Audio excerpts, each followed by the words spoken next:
Thank you, Justin. Appreciate you.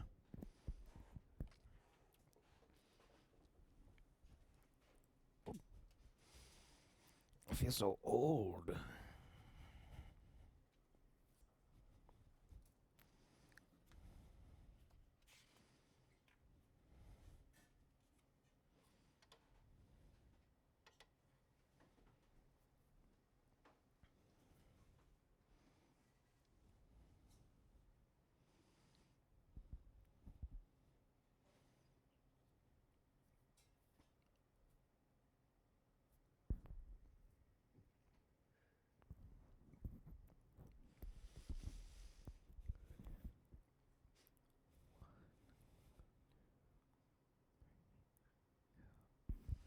All right. We are here with episode 6 of season 2 of Marvels of Audio. We're already halfway through the season. It's kind of weird to think. Um, we started this episode technically last year, so you could already say we've been at it for a year now. Um, this episode today is going to be pretty sunshines and lollipops. It's a bit weird, too. Um, this episode was supposed to be earlier in the season. However, I was given the great opportunity to get a chance to interview the artist, the musician for this, the album we're talking about today, which is Professions of a Teenage Drama King by Bad Lies, Jordan Taylor Thomas. However, due to just a lot of holiday stuff and people getting sick and just whack schedule conflictions, it just kept getting pushed back and pushed back and pushed back. And by the time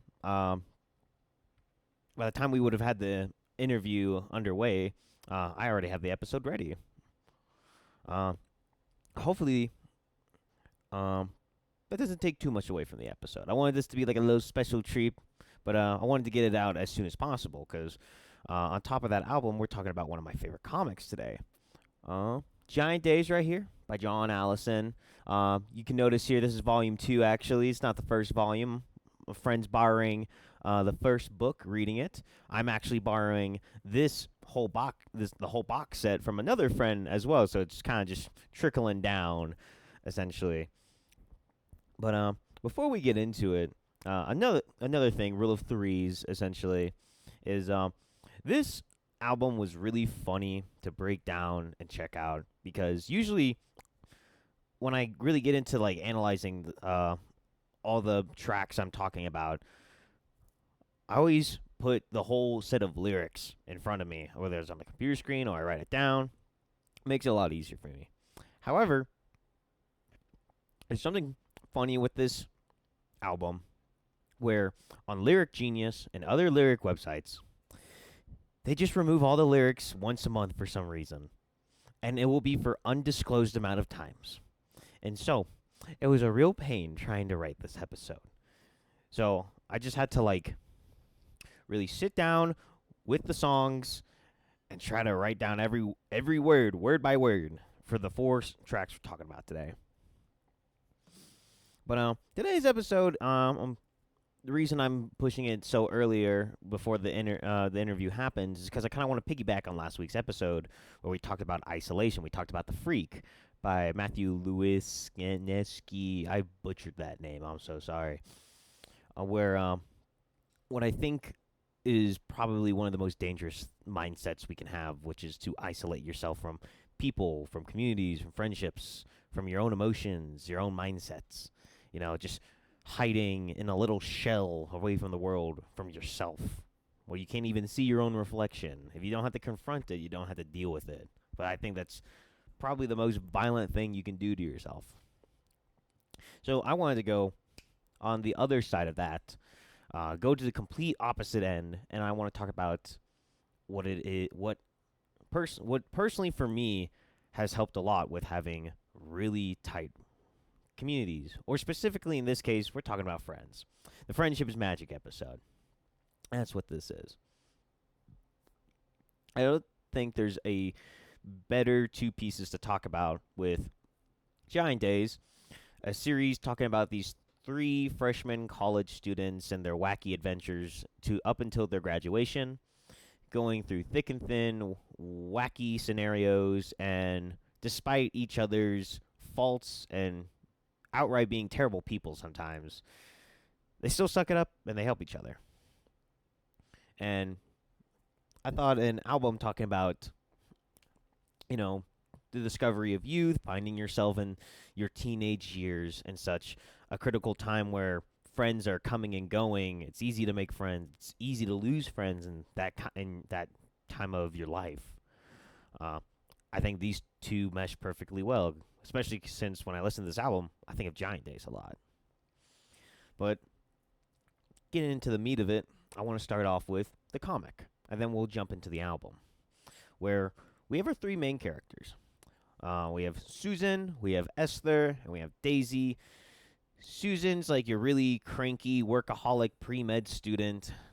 Daisy's your really shy, was homeschooled, and now is off to college, doesn't really know how to function in a social environment such as this.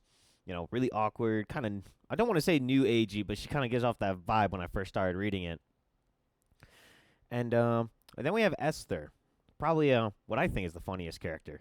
The very walking embodiment of a drama queen, or as they call it, she has a drama field where no matter what she does, it's always taking over to the very top, the tippity top of escalation.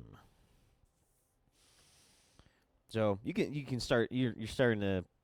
There's already similarities between these two, but I don't want to talk about the story really, mainly because there's not really an overarching story. It's just we're going day by day with these three hooligans and their days of college. However, what really took me by surprise was I went into this comic thinking it was just like a college slice of life series. Excuse me. And I just thought it would be like really funny scenarios and wacky stuff from start to finish through all 8 volumes I read. Or maybe it was 7. I'm bad with numbers. However, I was really taken surprised by a lot of like really deep cutting moments between a lot of the characters. And in this series, each of the 3 girls, they get their chance to confront themselves or get confronted by their friends or stand up for themselves. I think it's best we start with probably the earliest character that gets a problem and a resolution, being Susan. She starts out the series hating this one dude with his absolute guts, McGraw. Hands down my favorite character. Him and Ed Gimmel. Absolute power dynamic. But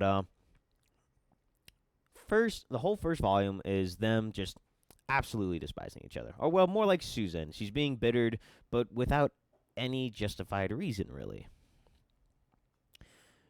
And with that, McGraw keeps trying to,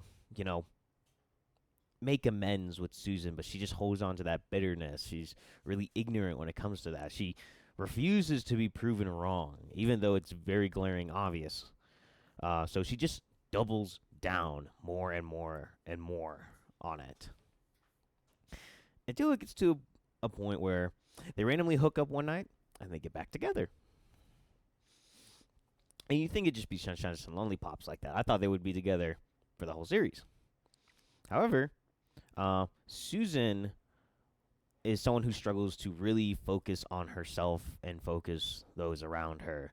She's someone that's very based on results, getting something out there, staying busy. If she's not doing that, she's doing nothing.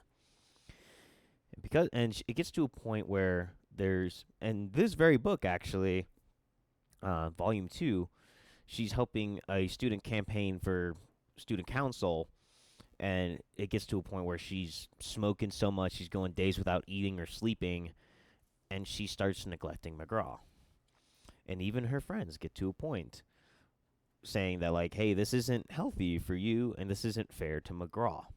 But she puts that away, just saying, once I'm finished with all this, I'll be able to give time to my friends. I'll be able to give time to McGraw. We cut forward to the end of this volume, and not only does she lose the campaign, she loses her boyfriend. Boyfriend gets with another girl after that later on. And so what Daisy and Esther do is, of course, like any friend would do, instead of like saying this is your fault or you should have done better, they take her out for drinks and just cheer her up. They try to be there for her. And that's one thing that's really important. Uh, that's definitely the first sign that shows that this is like these are real friends. These are real people. They're in it. They're in it together. Is yeah, Susan. Susan messed up. She royally messed up, and she lost her boyfriend because of it. And even though she may have been in the wrong for that, they still helped her through it. They didn't beat her down for it. They lifted her up, and I really like that scene a lot. Later on in the series, Susan does get back together with McGraw, and she does learn from her mistakes. She learns to balance her work life and her relationships, her social life versus work life, study life, all that. And they end up pretty happy together by the end of the series. It's really nice. We fast forward to our next character, Esther. I really like Esther. I think she definitely has the most interesting like plot line here, where we're just gonna jump into it. Where she talks a lot about having the perfect boyfriend she had before college, and first week into it, they broke up, but we're never told why until she visits her old hometown for summer break. I think it's in their second year or maybe third year. It's very late into the series, but it's revealed to us that she on her first week as a freshman cheated on her boyfriend. And not only that, she cut off all contact from her friends from this old town. So of course, she shows back up. She gets real mad at one of her friends because she finds out that she's now dating her ex that she cheated on. And it gets to a point where there's this big fight, and they're just going at it, and there's like this little moment of Sonder for Esther, where she kind of just 180s in a sense, and all in like within like 3 pages. She realizes she messed up, she did the wrong thing, and she has no right to be angry about this. Of course, she did feel guilt about cheating on her boyfriend before, but she at this moment finally takes accountability and apologizes, and she says she doesn't expect anything in return. Not to say I forgive you, or to be friends again, or to even speak or look her way ever again. She just says sorry and walks out the door, and she goes home. And upon Susan and Daisy hearing this, they're happy for Esther. They're happy that she didn't let the whole drama queen thing get the better of her there. Because, yeah, she messed up. Yeah, she did a real bad thing. And it's something that should be frowned upon. And yet, despite that, they were still there to help cheer her up, raise her up, make her feel better. It's the same thing with Susan. But now I want to jump into Daisy, who is not quite like the other two, where they have their very glaring and obvious flaws and unhealthy habits. Daisy's definitely the mom of the group. She's definitely taking care of them the most of the time, keeping Esther from royally messing up social dynamics and their dorm, and Susan from doing quite literally outlandish, evil Ed, Ed, and Eddie themed schemes. But what I see with Daisy is she's shy, she's quiet, and she's kind to a fault. She will help people no matter what. It's kind of like a careless kindness, I want to call it. And she struggles to communicate her needs and what's getting at her, what's like messing with her, hurting her, what she's struggling with. To the point where she just, no better term to say it, she'll just crash out like crazy, like cartoonishly style, like fuming out the ear, crash out. And granted, it can be for justified reasons at times in the comics. It's not really a healthy thing. And it does get to points where it does hurt Esther and Susan many times.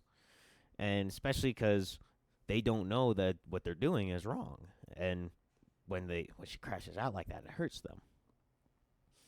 Um, they're always encouraging Daisy to speak up, stand up, be more open, and with that, she meets. She starts dating someone. She meets Ingrid. Uh, they quickly hit it off, start dating, and Daisy has no idea what's going on. She's opened up to a whole new world, a whole new social dynamic. However, Ingrid's a terrible person. I don't like Ingrid. I think she's horrible. Uh, she's constantly ruining things at the dorm, ruining like plans between the three of them, and she's also just really rude. And there's this one scene. I want to say I'm pretty sure it's volume 6. I'd bet money on it.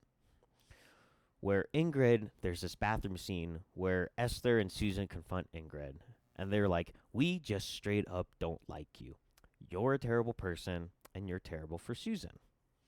And then Ingrid turns it around on them and starts dissecting them, just telling them about their worst features and why they should feel bad about it and all that.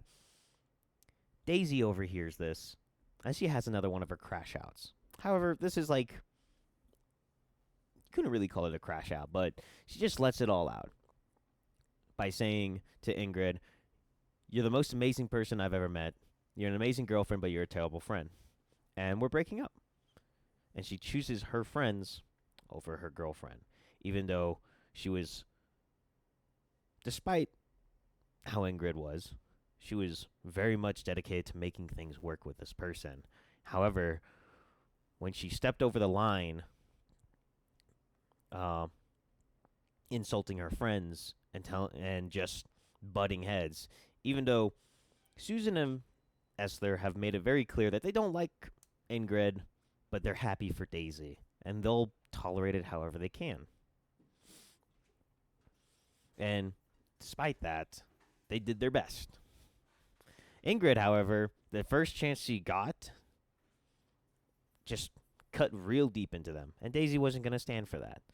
She chose her friends over her partner. What I'm getting at here is these three are a real tight-knit group. They're very good friends. And that's not just something you get from finding people that you really mesh well with. You have the same music taste, the same hobbies, any similarities. Friends are people that will pick you up from the airport at like 3 a.m. in the morning. Friends are people that will help you cover the change or whatever you're missing for an oil change. People are there that will give you the advice that you don't want to hear but you need to hear. Friends are the people that, even though you mess up and you're someone that's clearly in the wrong, they won't look at you for your actions, but for your potential as a person. Be like, "Yeah, you messed up, but I know you can grow from this.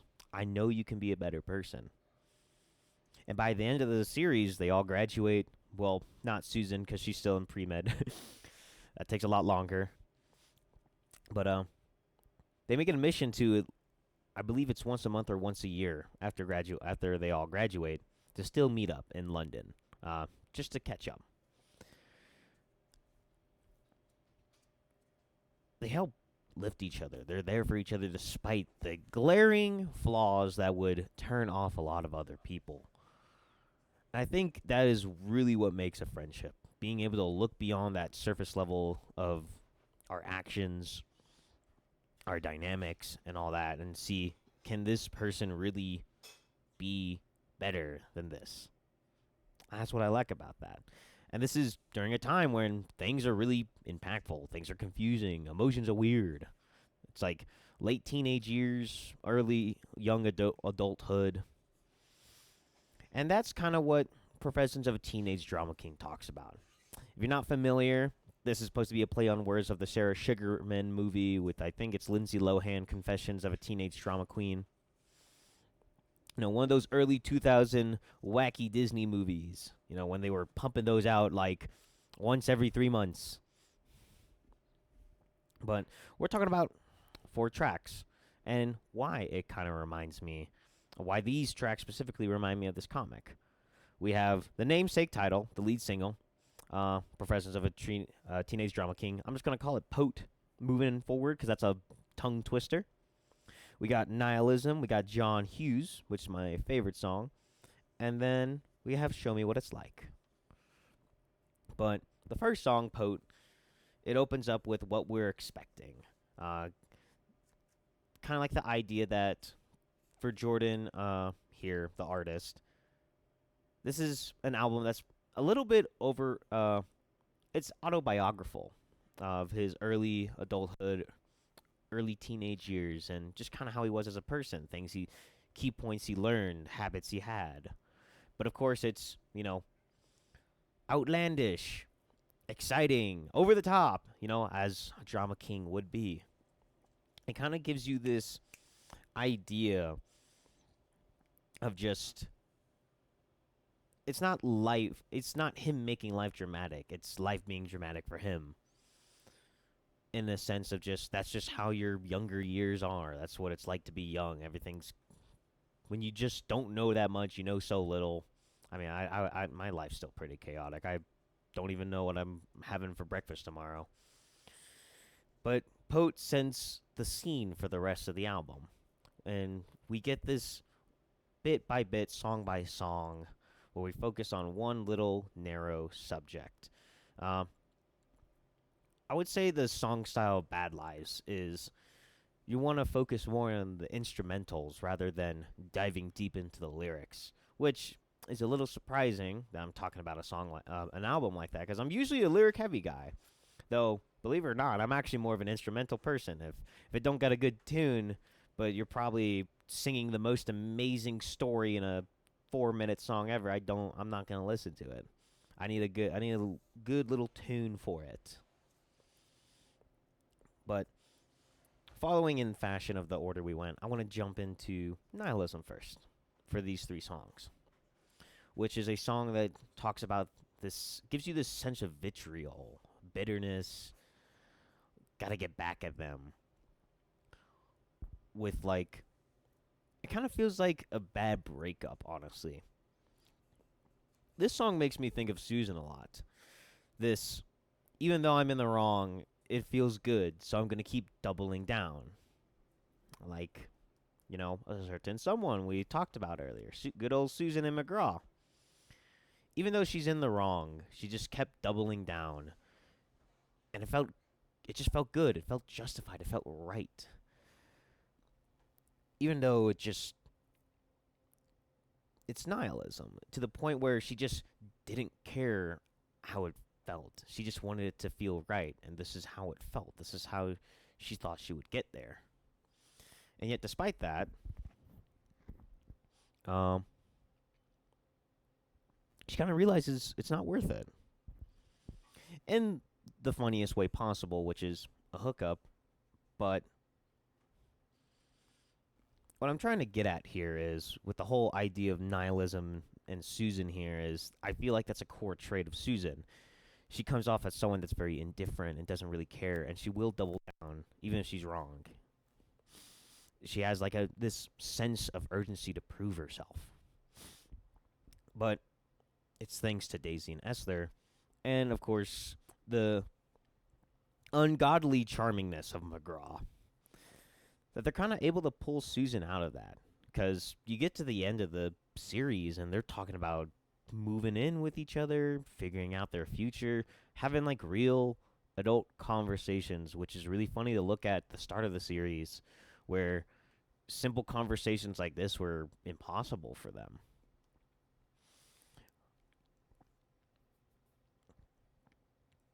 And then next song we have here is my personal favorite of the album. It's John Hughes. John Hughes talks about wishing life was like a movie, where in an hour 30 we have our problem, we meet some people, make some friends for life, we get the girl or the guy, and at the end of the movie, all of our problems solved, and the rest of our life is great. It's awesome. It's just fine and dandy. I feel like a lot of us envy them. We've all had moments where we envy movies. We wish our lives were like the movies. We wish it could just be simply solved in such a simple matter of time and conversations. And even if we do get into those scenarios where we're feeling happy, we're feeling great, there's still nights where even the littlest things make us cry a lot.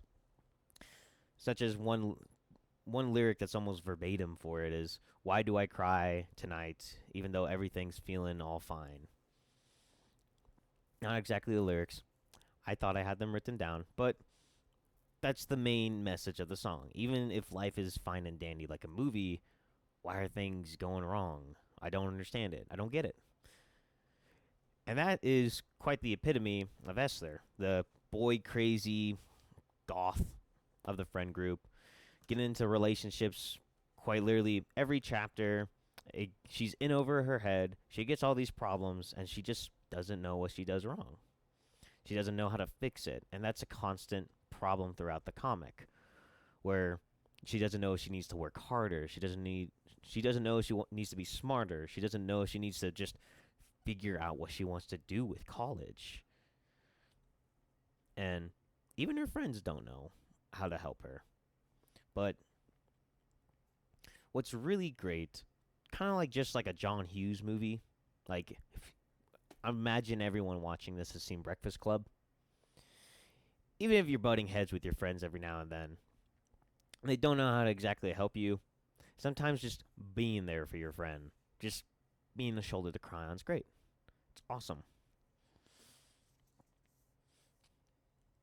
It's kind of why this song really reminds me of Esther a lot. She thinks her life's a movie because she really desperately wants it to be a movie where she can just mess up, things go awry, but things still just magically work out at the end of the day. But she doesn't because she learns that she has to take responsibility for the consequences of her actions. She has to put in the work, and she has to do things for people other than herself. And that's shown by the end of the series where there's a boy she falls madly in love with. It's one of her close friends. It's Ed Gimmel. Ed Gimmel gets into an argument with his current girlfriend, and she sees this as an opportunity to ruin the relationship and get with Ed. However, she doesn't do that. She casts that thought away and realizes that wouldn't be good. That would just make things worse. And she helps save the relationship for her crush. And even though it made her feel utterly terrible and left her heartbroken, despite all that, her friends were happy she did the right thing. And she was happy she did it because she wouldn't have done that if it wasn't for her friends. And then we get to Daisy. We get to little old Daisy of Show Me What It's Like. Show Me What It's Like is a song about our singer meeting someone who he wants to figure out where this is going to go. Is this a friendship? Is this a romance? You're living a life that's so foreign to me. I want to know what it's like. I want to know what it's like to experience these different friendships, different places in life, these different colors I've never felt, red, green, and blue all over. That's exactly how Daisy feels with Ingrid, where she finds someone that's just so enamored by her, and she reciprocates that because she's just so interested in this new environment she's put into, to almost a point where she's hypnotized by it, to the point where she justifies a lot of scenarios where it's okay that she's doing this, we'll figure it out later, or we don't have to really talk about it, I can just take it on the cheek and ignore it. It's not a really healthy relationship, and it shows a few times throughout the comic. But unlike the song where it kind of ends on a sweeter note, where it's supposed to be our drama king finding a person to show him a new way of life, kind of like, in a weird sense, this is like the growing up song, the maturity song for our drama king in the album. While that goes in a more positive direction, it goes in a more the crash out area where we talked about earlier, where Daisy finally realizing she needs to stand up for herself and talk things out and say what's on her mind, because that's what she's been struggling to do with her friends, and they've been meeting her halfway, even though they might not know what's best. They know what she needs, and that's to be patient with Ingrid. Ingrid, however, doesn't listen to Daisy at all and doesn't try to meet her friends halfway. And so she crashes out, dumps them, and stays with her friends for the rest of the series. And then she does get with another girl by the end of the series, and it's a really cute and healthy relationship. It's nice. It's nice to see everyone get their happy ending at the end of their college years. But what I'm kind of getting at here is what I am basically going to reiterate again, which is if the most dangerous thing I believe that a person can be at is stuck in a little hermit shell in the darkness where you can't even see yourself, hear your own thoughts, feel your own emotions, be with other people, I think the safest place you can be is surrounded by people who can see all of that, the very things that even you yourself don't want to see, and they're willing to look past that, and they're willing to help you through it. And even if you tumble and stumble and fumble a bit, and even if you keep making the same mistakes, it's the people that will see that potential in you, they'll see you actually trying, they'll stick through it with you throughout your roughest years, whether it be your teenage years, your college years. And I'd imagine it'd be the same for me and my friends once I hit my 30s. Before we end off, I want to leave us off with a recommendation, which is Broken People by Almost Monday. You've probably heard of them, probably not the song. It's not really one of their more well known songs. But I think it really encapsulates the idea of what makes a good friendship. It's that you're not finding people to complete uh, you in a sense, but it's other broken people that know how much it sucks, and they know how to get through it too. Because at the end of the day, you don't really. What I personally believe is we don't really need a tool or a method to fix these things. Just someone to make us feel like we're not alone in this whole little journey. That's it for today, and thank you. That's never easier